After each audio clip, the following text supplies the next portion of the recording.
વલસાડ તાલુકાના સરોધી ગામ ખાતે રેતી પ્લાન્ટ આવેલો છે। જો કે રેતીના પ્લાન્ટથી ગામમાં મોટી નુકસાની થઈ રહી છે, જેના પગલે ગ્રામજનોએ તંત્રના અધિકારીઓને અનેકવાર રજૂઆત પણ કરી છે। તેમ છતાં આજ દિન સુધી કોઈ કાર્યવાહી કરવામાં નથી આવી। ત્યારે આજરોજ સરોધી ગામ ખાતે રેતી પ્લાન્ટ સહિતના વિવિધ મુદ્દે ગ્રામસભા યોજાઈ હતી, જેમાં ગ્રામજનોએ ભારે હોબાળો મચાવતા ગ્રામસભા ઉગ્ર બની હતી।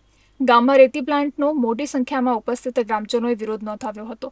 જો કે તાલુકા વિકાસ અધિકારીએ સમગ્ર મામલો સામાન્ય સભા ઉપર ઢોળી લૂલો બચાવ કર્યો હતો। સરોધીના ગ્રામજનોએ રેતી પ્લાન્ટનો ઉગ્ર વિરોધ નોંધાવતા ગ્રામસભા દરમિયાન માહોલ ગરમાયો હતો।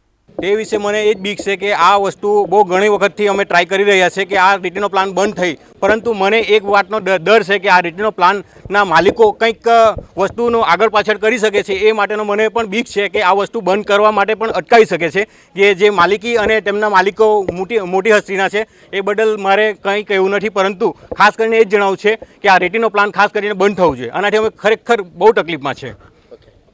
એના માટે તો અમે આવ્યા છે।